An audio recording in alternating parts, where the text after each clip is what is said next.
Okay, we are live. Oh my We gosh, are. that happened fast. It was like, I whoa, didn't here even we get my are. phone in my pocket. Good morning for all those that are going to see this video, and welcome. This is Spotlight Publishing. I'm Becky Norwood, working with Susan McCuistion to really celebrate this amazing day for her book launch. Yeah. And we've had quite an interesting time with your pre-launch. You want to talk about the categories that you've been able to place in? Oh gosh, I was #1 new release in organizational development.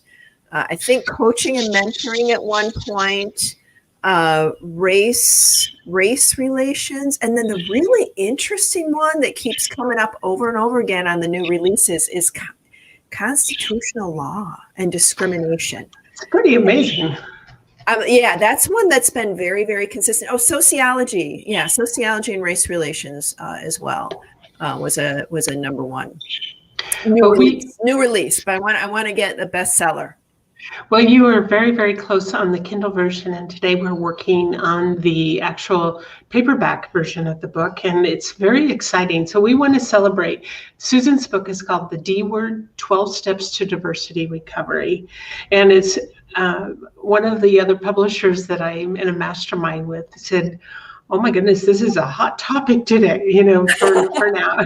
Yeah, that's what I'm hearing. So, and I think he just published a book for a client that did pretty much the same topic, and it released last week. So it's kind of interesting what's happening and the trends that take place. But let's talk about your book and the celebration, because I don't know if it'll show up. We tried this beforehand, right? Yeah. Unfortunately, the lighting. Lighting's not gonna. You get it. There it is. I see it's the D word. There we go. There, that's perfect. That's wonderful. You can see it. I can see it. Will you talk about how, the whole mess that our world is in when it comes to diversity, and that it's not going to be repaired or fixed or anything else in a 2-hour let's go meet and talk about it type of session. Yeah. It's something that is ongoing. It is something that is a daily thing that needs to be considered. It's something that really it has to stay top of mind awareness, really, to be able to, and constant paying attention to how we think, the way we talk, and how we react to anything that's different from whom we are. Yeah. There's so much that you said just in that one statement, Becky, that I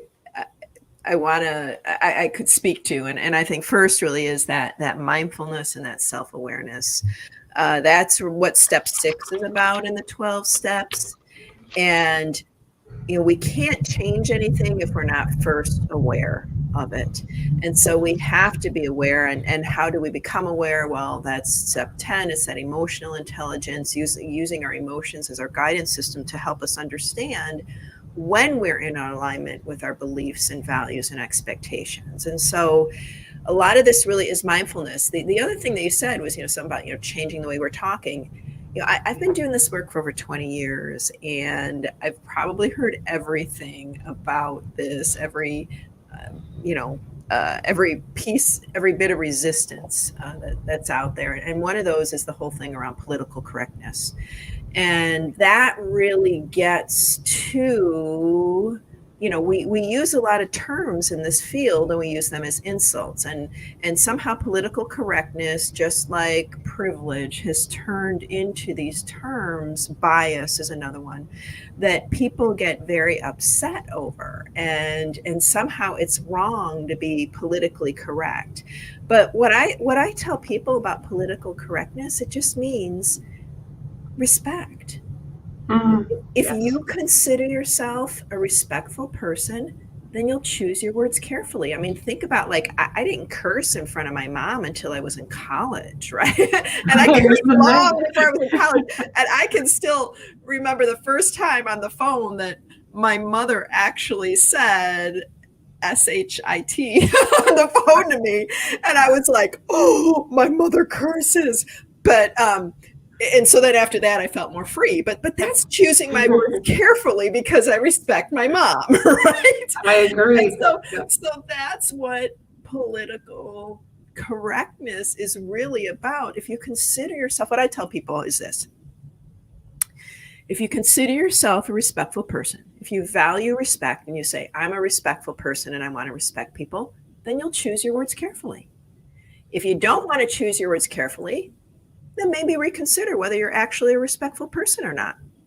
It's kind of simple. Right.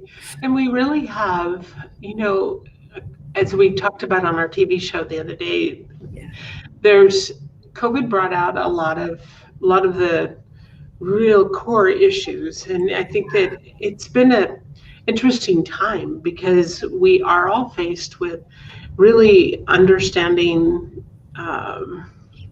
really where we are with all of this. And I think it's time to grow up, in many respects. And all of us, I don't think there's a person on the face of the earth that doesn't come from really diverse backgrounds.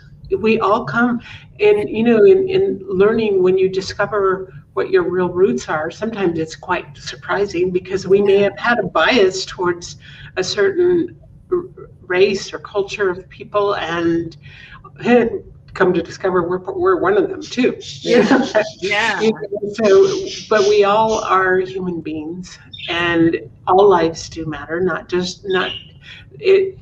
Every person on the face of the earth totally matters, and that's the big thing that we're talking about here. And you have amazing 12 steps to diversity recovery. Could we talk about those? Yeah, and I do want to caveat that all lives matter. All lives can't matter until all lives really do matter. And that's what we really want to get focused on here. How do we fix the systems that are in place that have held a lot of the racism, the sexism, the every-ism and phobia that have held all of this in place and kept us separated as human beings, that we need to understand that, we all do matter. And in order for that statement to actually be true, then we have to prove it through things like being able to break down some of these systemic barriers that exist for women, for people of color, for differently abled, for the LGBTQIA community, and et cetera, et cetera. Right. So it's a huge kind of big melting pot that we live in. Yeah. And yet we all know that we still bleed the same color. So there's that to consider too. But what is in terms of your 12 steps to diversity? Yeah.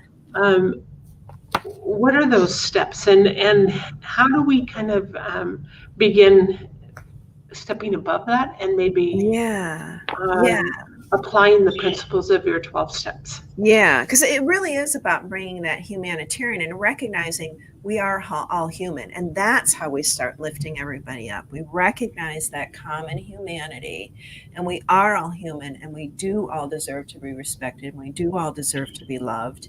And that's how we start to lift each other up. So for me, that's really what these 12 steps are about. So the first step really is this. We acknowledge that separating people into groups of us and them is not only physically, mentally, emotionally, and spiritually harmful for everyone, it is also detrimental to our personal relationships. And so that just really gets to the in-groups and the out-groups. It's that recognizing the common humanity of who we are. And it really is that first step that, we are all human, and how this hate and discrimination and disconnection affects all of us. So one of the things I talk about a lot in the book is this holistic nature of it. When something happens, we rightfully go to the aid of the victim, and that should happen. And as that moment, then we help there, and then we also have to address the perpetrator, right? And this gets to the systems again too, what in this world, in this society, and what they were taught and what they believed made it okay for them to perpetrate those things, because we do know that the health effects of hate, carry on in the Very deep. perpetrators as well. They are very deep. And then thirdly, those of us watching it, the observers.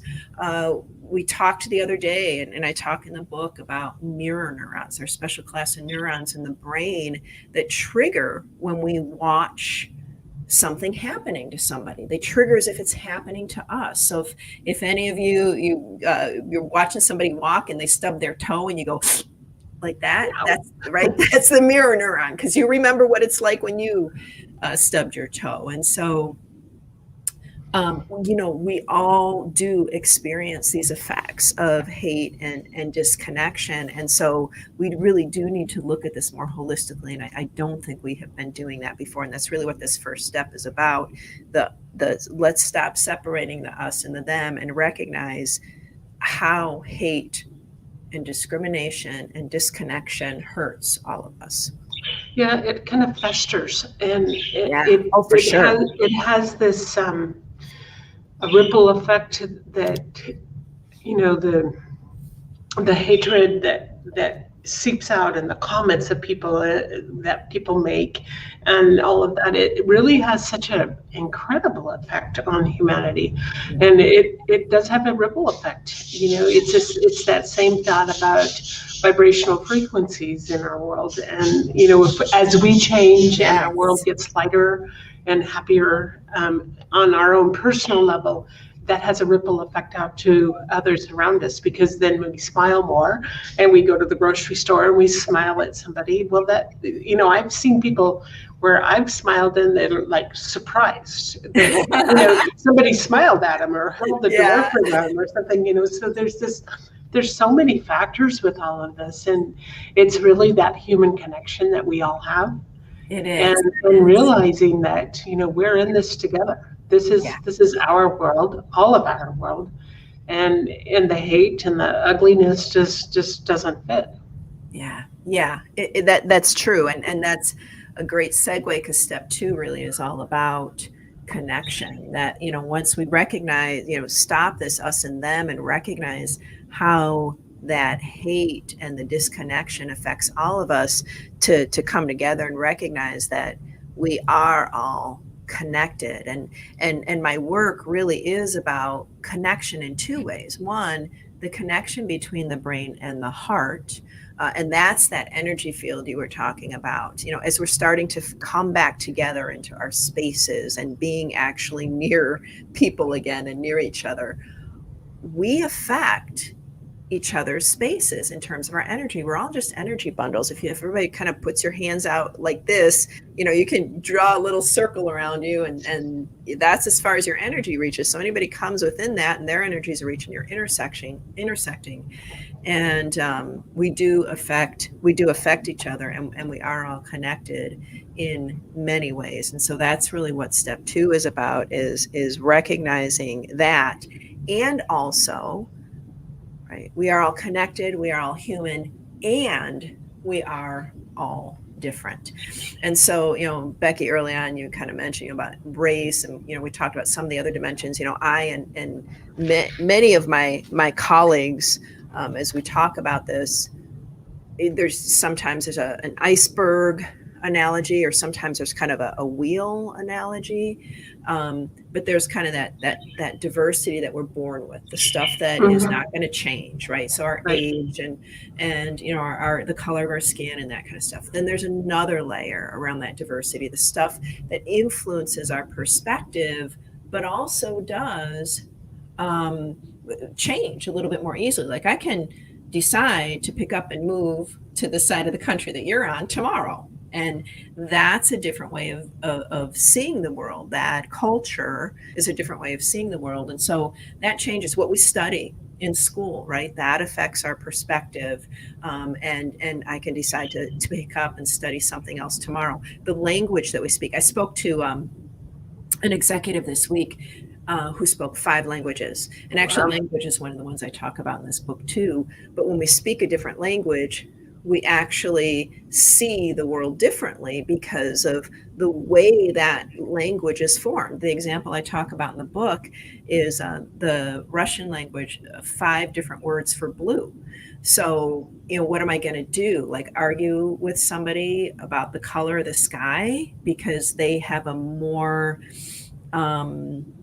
detailed idea about the color of blue that it is, right? I mean, that's ridiculous, right? To try to argue about that, but it does, and so recognizing there are these layers of diversity, and then also there's the way we see the world that's built into us by the groups of people that we belong to, and I talk a little bit about that in the book. Even from our family upbringing. From our family upbringing, that would kind of be in that second layer there. Yeah, definitely. Right. There's a lot of bias that has taken place. I had an interesting experience when I was growing up. I was about 15 when I grew up on the West Coast, and very, very diverse backgrounds. Never gave it much thought. I was young, but I never thought anything about it, and we were a religion that I think it was 10 when my family became Jehovah's Witness, and they had this thing that the end of the world was coming in 1975, so we needed to go to areas where that didn't know the message, and so they sent us to Tennessee, and they sent us to integrate Black and white into the religion, and we had the Ku Klux Klan after us. We couldn't buy a home because we just about get to close and they'd be something that botched up because they didn't want us in the community because they did not want that. And, being young and innocent and not understanding the complexities. And in the South, it's very, very set in stone for a long time, and a lot of difficult feelings, but they were teaching us, well, if you go door to door and preach, at the time, I'm not a witness any longer, but at that time, they wanted us to mix Black and white, even going door to door. And it was the scariest thing I ever encountered because honestly, they didn't train us on what the prejudice was about and what all of that entailed, and I think it was quite an eye-opening experience, to experience that.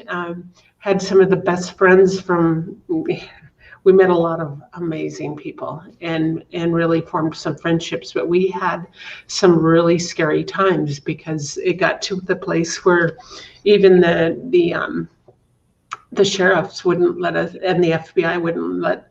There was five of us girls and one boy, and they wouldn't let us girls be out without a CD or CB radio because we didn't have phones then, and they kept a constant surveillance on us because that's how it was. And we finally had to move away.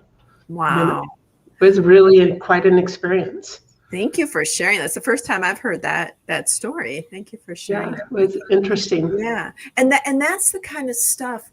Unless we have those experiences, we don't fully understand those experiences. Like to observe is one thing, to have that experience, to be told about that experience in the news, 4 girls today, blah, blah, blah, in the news is one thing.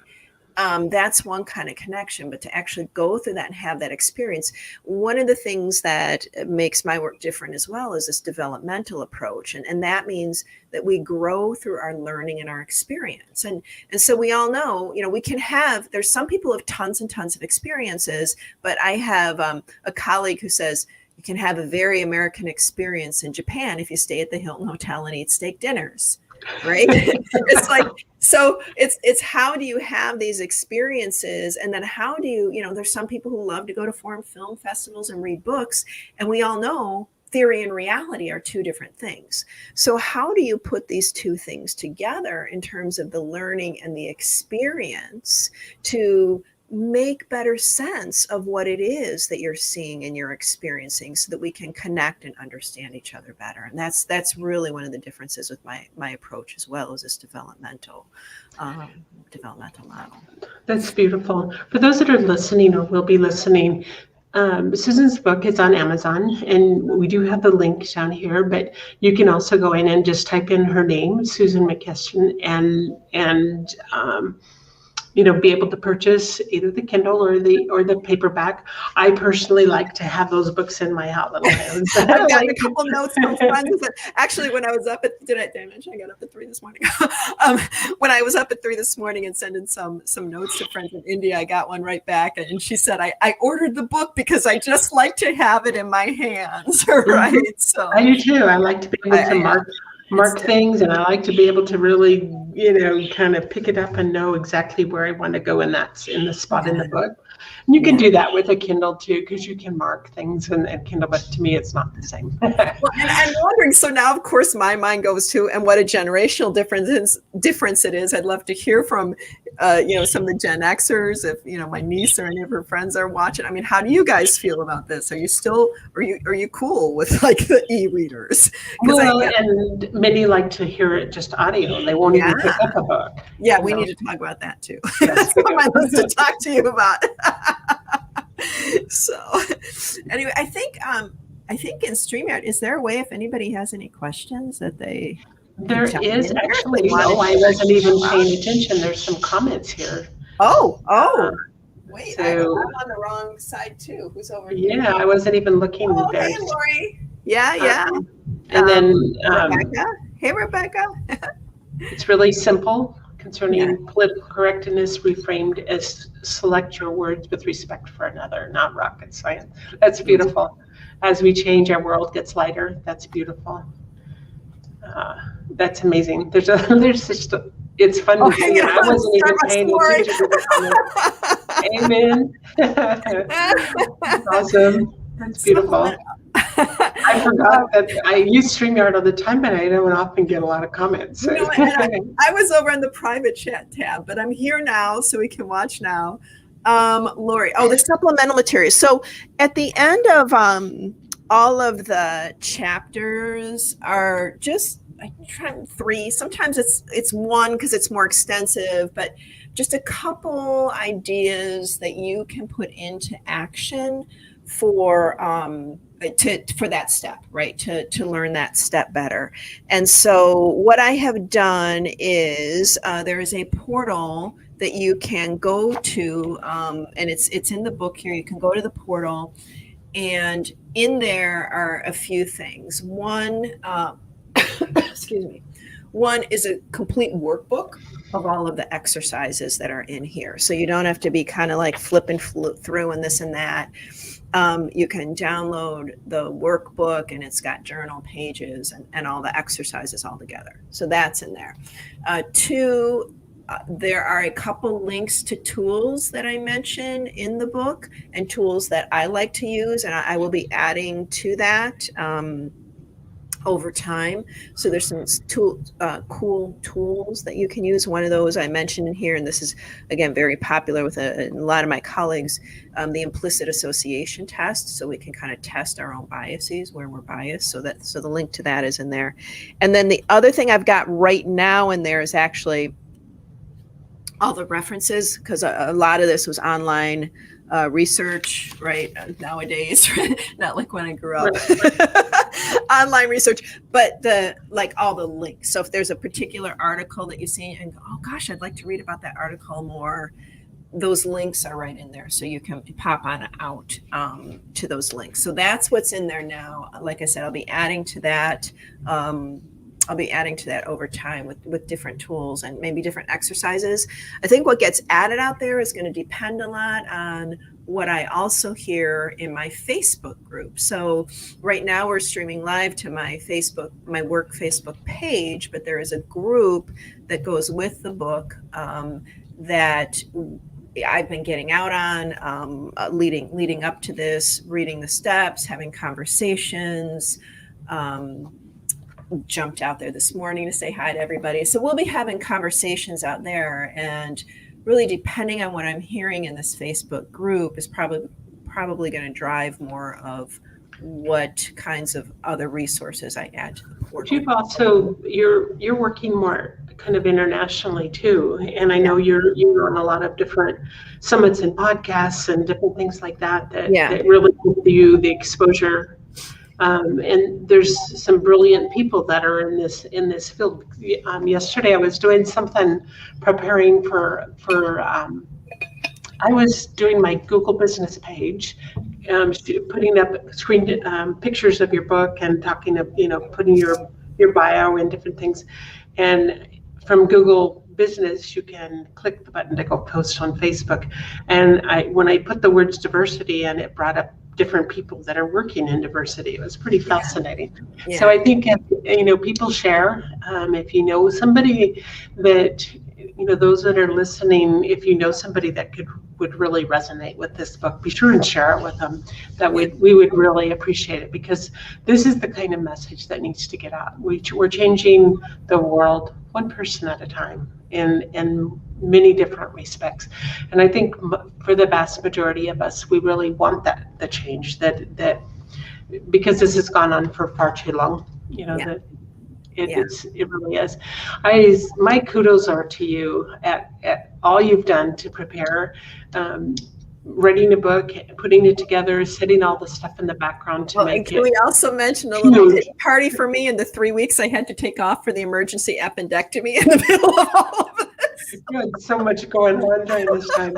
Oh my gosh, it was totally stressful. I'm calling Becky. I'm like, please, can we extend this? But I need it out now. But this kind of a window to do it. Yeah. Thank you. Well, it all worked out, and I'm so delighted, and I'm really, really impressed by you. And I want to read just a couple of, just to summarize it. You had a couple of people that left endorsements for you, and that will kind of summarize the beauty of this conversation. This one is by the Reverend Maggie Mongan. She's the CEO of Brilliant Breakthroughs. The D word, 12 Steps to Diversity Recovery, is a grand slam.